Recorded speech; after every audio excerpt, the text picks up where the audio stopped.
Hello guys, welcome to Excellence Biomedical Engineering. I want to show you guys how to quick guide on how to use this or how to operate this patient warmer.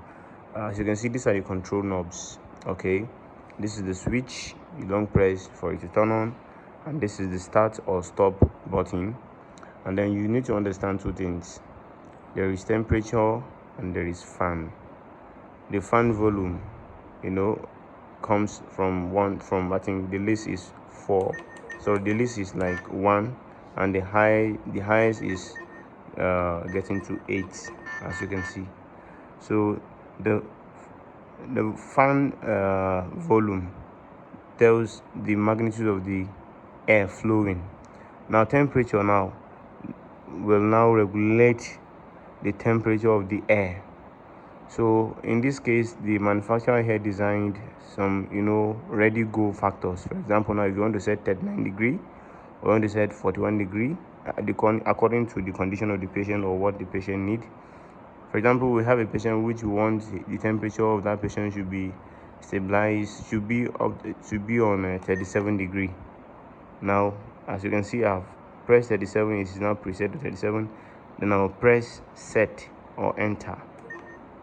You see, now it is on 37 degree and our volume is 8. If I want to change it again to 40, I can now still select 41, the 41 preset button.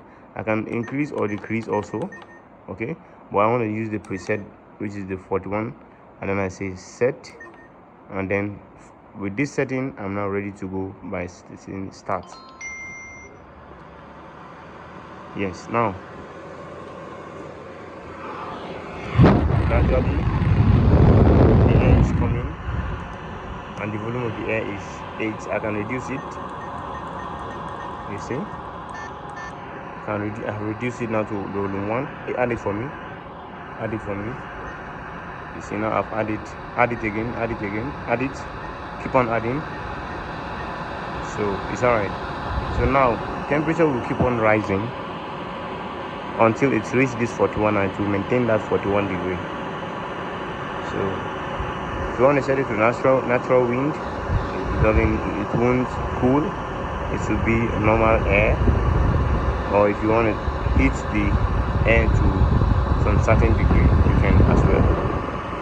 So if there is any issue, it will alarm, and here you can mute the alarm, or you can clear these settings I just did. Or if you wish, or if you're done with the use of the machine, you can easily click stop, and you can also click start again. And you can also maybe want to switch it off by this long press. Likewise, if you want to turn it on, you long press. So this is how to use it.